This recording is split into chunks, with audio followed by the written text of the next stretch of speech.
PCOS এর নাম বদলে এখন পিএমওএস। হ্যাঁ, সোশ্যাল মিডিয়ায় এই খবর ভাইরাল। কিন্তু আসল সত্যিটা জানেন?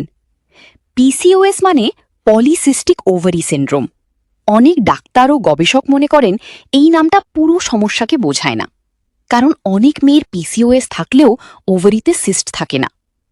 এই রোগ শুধু ওভারি না, এটা hormone, metabolism, insulin resistance, weight gain, irregular periods পুরো শরীরকে অ্যাফেক্ট করে।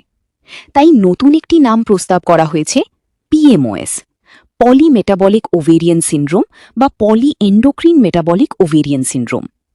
এর উদ্দেশ্য হল মানুষকে বোঝানো যে এটা শুধু ওভেরিয়ান ডিজিজ না, বরং পুরো বডির হরমোনাল ও মেটাবলিক ডিসঅর্ডার। তবে একটা গুরুত্বপূর্ণ কথা, এখনও অফিসিয়ালি সব মেডিকেল অর্গানাইজেশন এই নাম চেঞ্জ অ্যাপ্রুভ করেনি। তাই পিসিওএস নামটাই এখনও সবচেয়ে বেশি ব্যবহার হয়। পিসিওএস এর নাম বদলে এখন